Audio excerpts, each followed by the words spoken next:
E nesse dia de hoje eu quero falar com você um pouco sobre essa temática. E eu escolhi o texto, que está no livro de Samuel, 1 Samuel, capítulo de número 7, versículo de número 18, para a honra e glória do nosso Deus. Louvado seja o nome do Senhor. Diz assim, Então entrou o rei Davi e ficou perante o Senhor. Vê que o Senhor está com S maiúsculo, o nome inteiro maiúsculo, dizendo, assimilando para nós que Davi está inteiramente na presença de um Deus soberano, de um Deus verdadeiro, de um Deus que é considerado grandioso. E disse: quem sou eu, Senhor, Deus? E qual é a minha casa para que me tenhas? Louvado seja o nome do Senhor. Davi está vivendo um momento extraordinário na sua vida. Davi está vivendo um momento onde Deus está testificando diante dos homens, Deus está testificando até para Davi, que ele havia agradado os seus olhos, o seu coração. E Davi passou a fazer parte dos planos de Deus, do plano de soberania de Deus. Mas só que essa escolha de Deus, ela não foi simplesmente porque Davi era bonito, porque Davi tinha condição, não. Deus olhou para Davi em algo muito mais profundo, além do que os seres humanos têm a capacidade de enxergar. E se você ler a trajetória de Davi, a enciclopédia da vida de Davi, você vai entender o que eu estou dizendo para você nesse momento. Davi é um simples filho de Jessé. Tinha irmãos que eram considerados muito mais capazes do que ele. E a missão de Davi era pastorear as ovelhas de seu pai. E não bastava só isso, Davi tinha um certo apreço a cantar, a tocar um instrumento. Todavia, a execução que ele tinha em pastorear, porque ovelha não é como porco, ovelha é ovelha. Ovelha anda unida, o rebanho de ovelha é um tanto quanto pacífico. Se ela não for atacada, ela não dá tanto trabalho. E as ovelhas ali no pasto, dados os momentos, davam certa tranquilidade. Então Davi tirava ali um determinado momento, começava a dedilhar o seu instrumento, que era uma harpa, e esse momento dava a Davi uma inspiração. E Davi tinha uma certa ligação e temor a Deus, porque a sua família trazia consigo a responsabilidade de ser um povo de Deus. E Davi começa a entoar louvores ao Senhor. Começa a entronizar a Deus, a cantar as canções da libertação do povo, de que Deus ele é um refúgio, ele é fortaleza, é um socorro bem presente na angústia, em quem nós devemos temer. Certamente lembrando do refúgio de Deus para o povo de Israel. Davi começa a entronizar a Deus. E esse sentimento, essa transpiração de sentimento, de confiança em Deus, através daquilo que Deus fizera, através daquilo que Deus executava, através daquilo que Deus já havia executado também, porque Davi ainda não tinha experimentado algo extraordinário, particularmente na sua vida. Mas ele era conhecedor do Deus que fizera o povo sair do Egito com mão forte, do povo que teve a capacidade de andar pelo deserto e não ser consumido, do povo que teve a capacidade no Senhor de ser alimentado pelo Senhor no meio do deserto. Então Davi conhecia quem era Deus. Davi ele conhecia quem era Deus. E esse conhecimento resultou em um coração adorador, em um coração contrito, em um coração que olhava para os feitos de Deus e se maravilhava. Se você ler os salmos de Davi, você vai ver uma entrega, um compromisso. Alguém que está inteiramente amando o seu Senhor. E Davi faz isso. E talvez para muitos isso não tem significância. Davi é só um pastorzinho de ovelhas, um menino ruivo ali que fica no lugar oculto.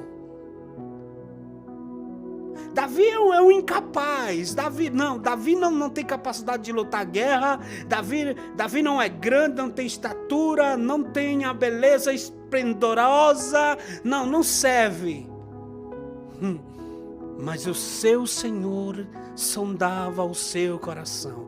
Cada nota, cada momento em que Davi dedilhava a sua harpa, enaltecendo a Deus, entronizando a Deus, falando para aquelas plantas, aquela ralva, para aquelas ovelhas, que o seu Deus era o seu pastor. O Senhor é o meu pastor e nada me faltará. Ele me faz repousar em verde pasto, guia-me mansamente pelas águas tranquilas. Oh, aleluias. Davi entroniza a Deus em meio aos seus louvores, com alegria.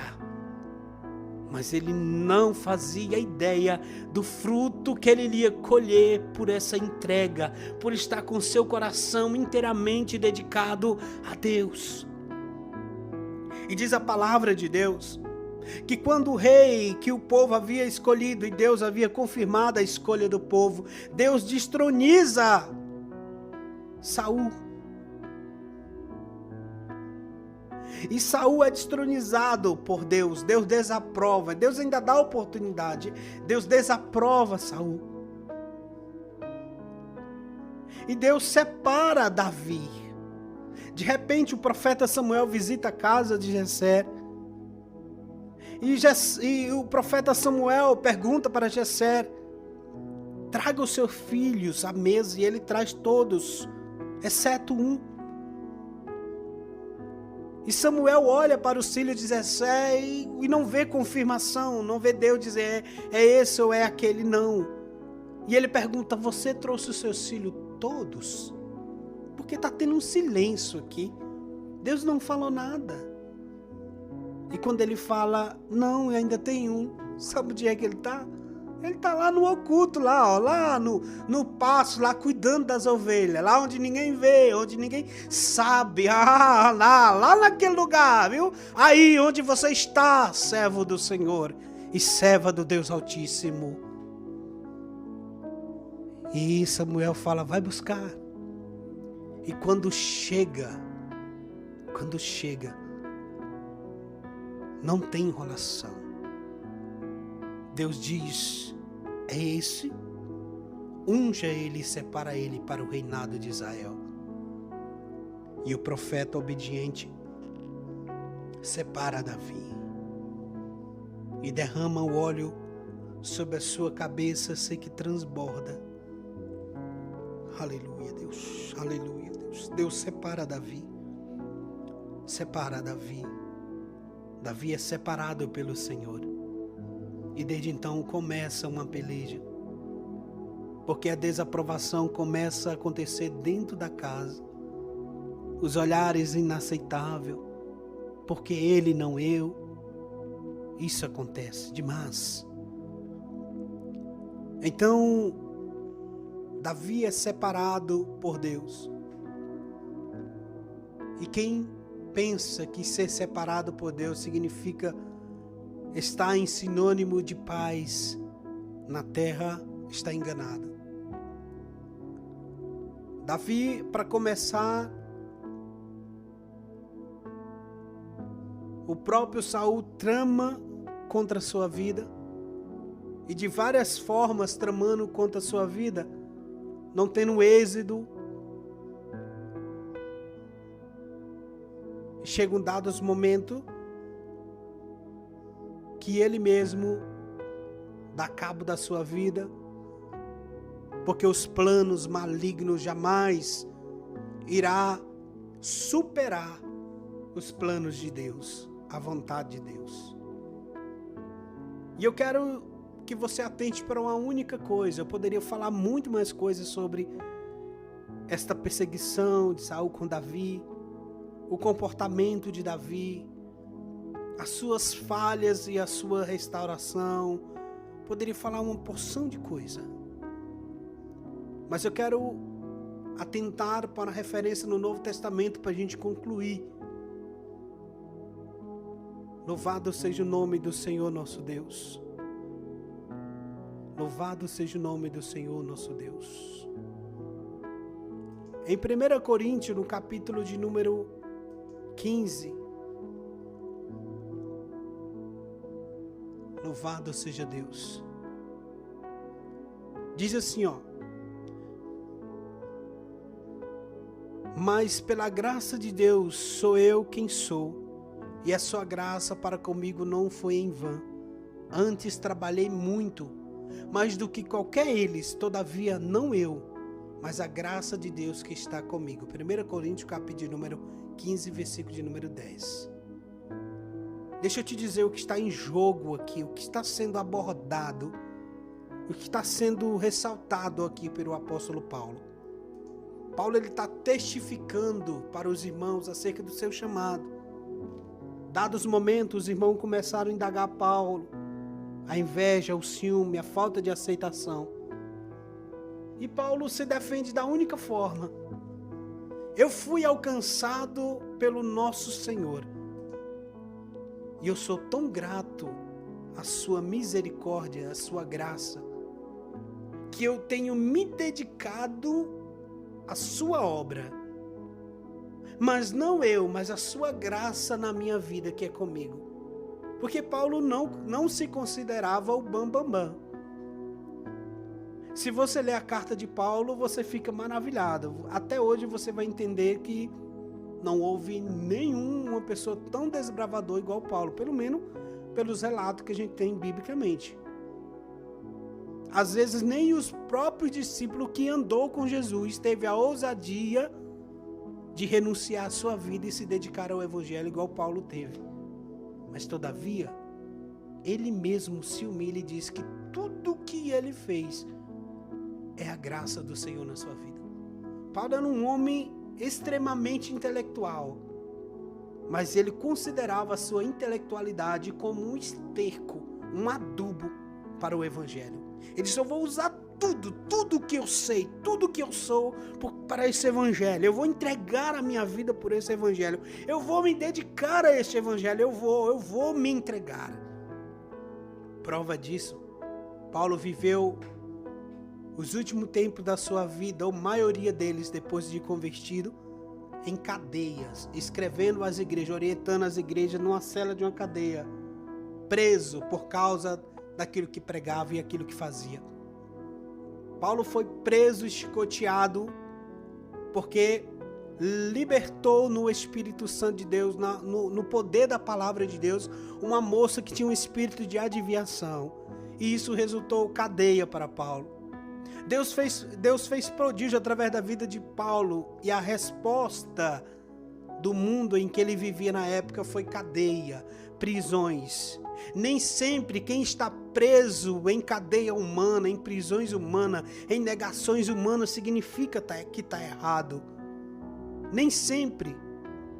Como também nem sempre aquele que tem todas as aceitações, que está lá em cima sendo aplaudido, significa que está no centro da vontade de Deus. É o que Deus reconhece, é o que Deus aplaude, é o que Deus tem como benfeitoria para a sua glória. Quer ver prova disso? Olha as playlists musical de atualidade. Eu sou diretor de áudio, de marketing da atual rádio que hoje aqui estou.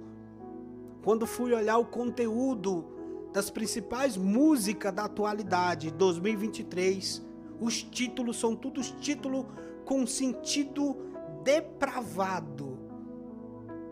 É quica aqui, é senta aqui, é tantantã e lá lá lá. Tudo conteúdo que inflama no ser humano a carnalidade.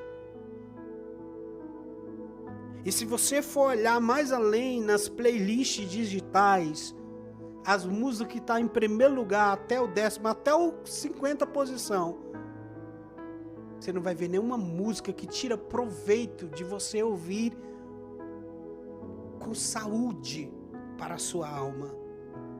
Porque o intuito é esse, é o que o povo consome. E se o povo consome, dá rentabilidade. Se dá rentabilidade, quem faz fica escravo do dinheiro, fica escravo do reconhecimento. Você acha que é difícil fazer uma música com sentido tão carnal? Não é, porque qualquer ser humano é carnal também. Mas a alegria, a celebração que muitos celebram hoje, pode ser o resultado do seu choro amanhã. Casamento destruído, quantas vidas uma música pode estar aí adubando o mau pensamento, o mau sentimento, porque fica colocando o sentimento carnal do ser humano no centro e alimentando, sendo um instrumento obscuro para não ser muito mais além. Isso é perigoso. Se você não quer que a sua filha sofra, então não faça a filha de ninguém sofrer. Se você quer colher bom fruto, plante coisas boas, honestidade, lealdade, fidelidade, compromisso, temor, reverência. Respeite a família dos outros, se você quer respeito com a sua, respeite autoridades, porque um dia, se você se tornar autoridade, você vai ser respeitado, queira alguém ou não, você vai ser respeitado, porque você é digno de colher o que se planta. Mas se você é desrespeitador, se você se alegra com a escuridão, com as trevas, com as coisas erradas, se prepara, porque você vai colher. E você planta um grão de milho, ele consegue dar até 5 espigas, com uma porção de grão de milho em cada espiga. E a colheita é isso, você tem uma dificuldade para semear, uma dificuldade para plantar, mas quando vem a colheita é algo terrível. Por isso Davi, ele pega a sua vida e começa a semear em prol da sua obrigação ali com seu pai. Um simples pastor de ovelha, Deus escolhe para ser rei em Israel, e foi um rei com a província de mais de 400.000 pessoas. Enquanto Davi andava com Deus, temia a Deus, Deus ia acrescentando a ele império, reconhecimento. Mas o que é interessante, eu sempre friso isso para os meus amigos mais próximos. Davi era rei naquela porção de gente. Tinha os irmãos que tinha. Mas o único que fora considerado amigo de Davi foi Jonatas, que morreu. E por causa dessa amizade, Davi tinha feito promessa a Jonatas. E lembra de Mefibosete. E decide honrar, para cumprir as suas palavras.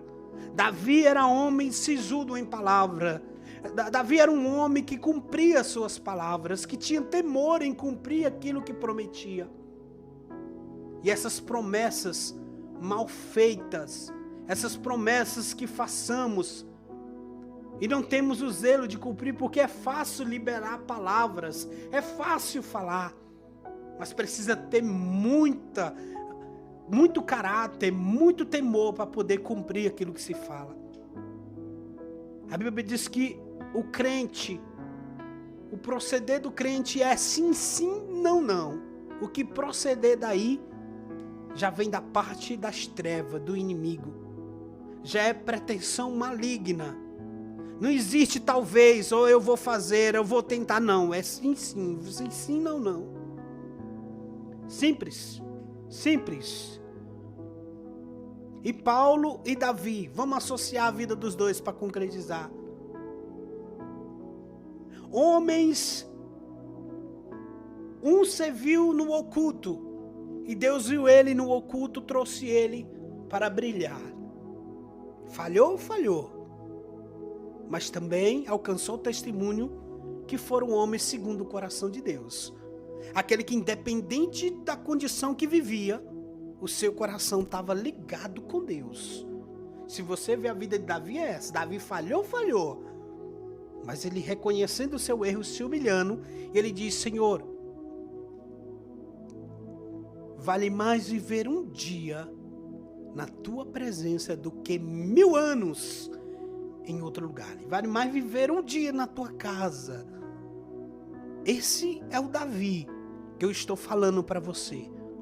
O Davi que talvez você lê o caso dele com Betseba e diz assim: ele não foi perfeito, mas quem somos nós para dizer e nos atentuar a imperfeições do outrem, se nós somos falhos também em alguma coisa? Talvez você nunca se envolveu com qualquer outra mulher além da sua, ou jamais vai se envolver, mas não existe só o pecado de adultério. Existem tantas outras meios e condições de falha humana. Não temos condições de julgar alguém a ponto de condená-los. Nós podemos criticá-los e não concordar, mas de forma alguma podemos excluir ou desanimar a outra pessoa. Saulo, que agora é Paulo, tinha tudo para viver longe do Senhor e ter status para a sua própria glória, mas abriu mão de tudo por causa do Evangelho depois que teve um encontro com Jesus. E esse encontro com Jesus resultou na sua conversão. E o Senhor Jesus disse para ele: olha, tu não vai mais se chamar Saulo, agora teu nome é Paulo, e eu vou te usar.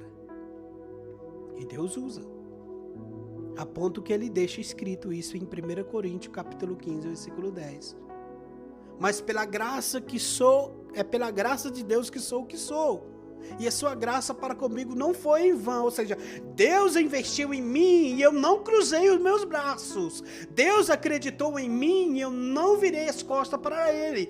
Deus declarou seu amor a mim e eu não virei as costas. Eu disse: eu te amo e vou fazer a tua vontade. Então, antes eu trabalhei muito, mais do que todos eles, todavia não eu. Ele disse: ó, eu trabalhei muito pelo Evangelho, mas todavia não eu, mas a graça de Deus que está comigo. Isso é lindo demais, igreja. Isso é lindo demais, meus irmãos. Se colocar na disposição de Deus. Nessa segunda-feira da celebração, eu quero terminar dizendo este momento com você. O que você tem feito da sua vida como cristão? Talvez você é católico que está me ouvindo agora. Você que é católico, você tem alegrado o coração de Deus? Deus olhar para você, será se Deus, ele coloca a mão assim, ó, você está me vendo assim: nossa, que menina espetacular, que homem espetacular, que mulher espetacular, nossa, que coisa, não, inacreditável. Todo mundo esperava um ato negativo, mas não, olha, ele teve temor de Deus nisso aí. Não pegou além daquilo que era digno, não foi além daquilo que foi ordenado, não se assentou na roda dos escarnecedores. Hein? A palavra do Senhor diz que a alegria do Senhor é a nossa força. Traduzindo para você, o que alegra o coração de Deus é sermos perseverantes. Quem tem força é perseverante. Quando você pega algo em suas mãos, e onde aquele algo, se você sabe que se você soltar vai dar cabo, ou pode ter um prejuízo muito grande, você persevera nem que o seu braço se arranque. Eu me lembrei do filme Anjos da Vida, que fala de um herói da marinha que salvava vida, naufrágio, várias situações no mar. E nesse filme, ele, em um momento, foi resgatar um homem E quando ele foi resgatar, colocou ali todos os aparatos no homem no mar, o helicóptero voando em cima, ele desceu no cabo de aço, e dados os momentos ele ia subindo e o homem ia logo mais abaixo. E prendia o homem num cabo de aço, e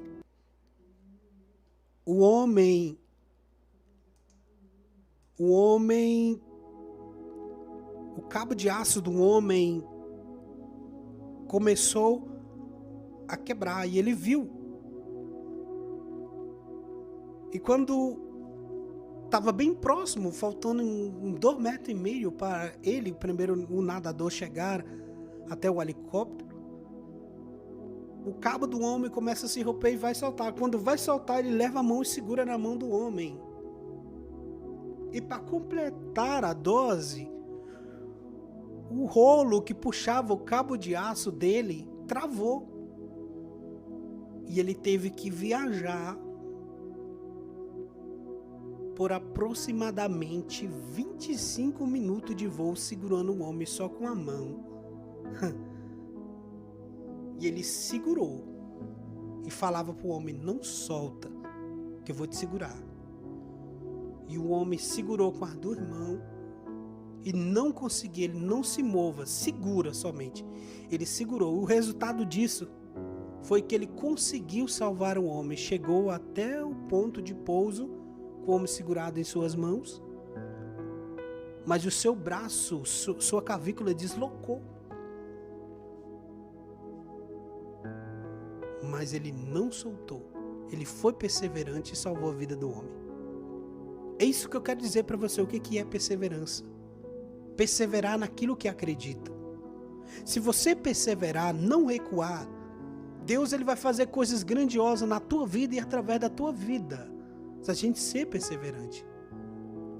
Porque o que faz a gente alcançar grandes objetivos, sonhos de projetos, é a perseverança. Um curso dura em média 2 anos, às vezes 1 ano e meio, 6 meses. Mas um curso de medicina, alguém que vai se tornar um cirurgião, leva a vida inteira estudando praticamente. E que graça tem a pessoa estudar 5 anos de medicina e tiver faltando 1 ano para ele se formar e ele parar. E aquele único ano que ele faltar, que ele não deixar de fazer, é crucial para que ele receba o diploma. Então ele pode perder, se ele deixar de perseverar, pode perder 5 anos da sua vida. Da mesma forma, são os casamentos. A falta de perseverança tem levado ao detrimento. E muitos não estão vivendo uma vida feliz por falta de perseverança. Então, se você quiser, meu irmão, minha irmã, ter uma vida celebrante, alegre, feliz, persevere. Mas persevere no Senhor, porque a alegria do Senhor é a nossa força. A alegria que damos a Deus é sermos perseverantes, sermos fortes. Por isso, persevere. Persevere na sua igreja, persevere na sua congregação, persevere com sua família, com sua amizade, persevere em respeitar o seu pai, respeitar sua mãe, persevere no seu trabalho, de uma tal forma que no momento certo Deus vai te ver, tá, Davi? Deus vai te ver e vai te tirar daí, e vai te dar oportunidades maiores. Coisas maiores Deus tem para aquele que é perseverante, tá? Saiba disso. Mas não cruze os braços, não. Não fica vivendo uma vida distraída, não. Deus, ele chama quem está com a mão no arado. Lembra de Eliseu? Estava aradando a terra e Elias joga a capa sobre ele e aquilo ali já resultou no chamado dele. Ele foi, matou os bois, assou a carne e foi e seguiu o profeta. Então, se entra na chuva, se molha. E que Deus abençoe, não só hoje, mas sempre. Que sua bondade que persevera sobre a nossa vida, que sua graça que alcançou a vida e o ministério de Paulo, fazendo dele um dos mais renomados homens do Novo Testamento, alcançado por Cristo Jesus, quando a sua intenção era perseguir a igreja, o Senhor Jesus aparece para Saulo e diz: Saulo, por que tu me persegue? Perseguir os crentes é perseguir Jesus. Jesus aparece para Saulo e derruba ele do cavalo. Mas a história não termina nisso. Encontrar com Jesus é resultado de mudança de vida. Encontrar com o Senhor Jesus é resultado de transformação. Nesse momento eu quero perguntar para você: você tem um desejo de mudar a sua vida? De viver uma vida alegre, mesmo sem dinheiro no bolso? Mesmo sem o melhor transporte, sem a melhor condição? Às vezes tem aluguel. Você tem vontade de ter uma vida celebrante, sem todos os benefícios que o mundo pode te dar a teu favor? Mas você olhar para dentro de si e dizer assim: eu sou feliz porque eu tenho o meu Senhor. Essa é a proposta do Evangelho para a nossa vida. Por isso, meu querido e minha querida, se você hoje deseja ter um encontro com o Senhor Jesus, está desejoso aí de reconciliar a sua vida com Jesus que transforma, que modifica a vida, o Jesus que em Deus viu Davi no seu cantinho, no seu momento lá oculto. Não pense que o maior desejo de Deus é que te fazer alguém renomado ou conhecido. Mas o maior desejo de Deus é que eu e você tenhamos um relacionamento com Ele. O desejo de Deus é isso para a nossa vida. E se você deseja ter um encontro com o Senhor, para ter um relacionamento com Ele, eu quero nesse momento te convidar a entrar em estado de oração comigo nesta tarde. Ore comigo para a honra e glória do nosso Deus. Bendito Deus e eterno Pai, no nome do Senhor Jesus, eu peço a Tua graça e a Tua misericórdia. Eu peço a Tua misericórdia sobre a minha vida e sobre a vida desse irmão e dessa irmã. Peço ao Senhor que modifica todo o status da nossa vida, todo o status negativo, aquilo que pensávamos que era o fim, mas no Senhor nós podemos todas as coisas. Eu peço ao Senhor, Pai bendito e Pai eterno, que Tua misericórdia nos alcança. E quem somos nós para ser alcançado por ela? Mas todavia, o Senhor é bom e a Sua misericórdia dura eternamente. Peço ao Senhor que entre com provisão nesta casa, nesse lar. E eu peço não porque o Senhor é obrigado a fazer, mas porque nós não temos outro além de Ti. Nós não temos outro refúgio além de Ti. Nós não temos outro socorro além de Ti, Senhor Jesus. Diz a Tua palavra que aquilo que nós pedimos e cremos, nós receberemos. E tudo aquilo que pedimos em Teu nome, o Pai o fará. Em nome de Jesus, eu peço as bênçãos do céu sobre Palestina. Eu peço as bênçãos do céu sobre este lar que está sintonizado.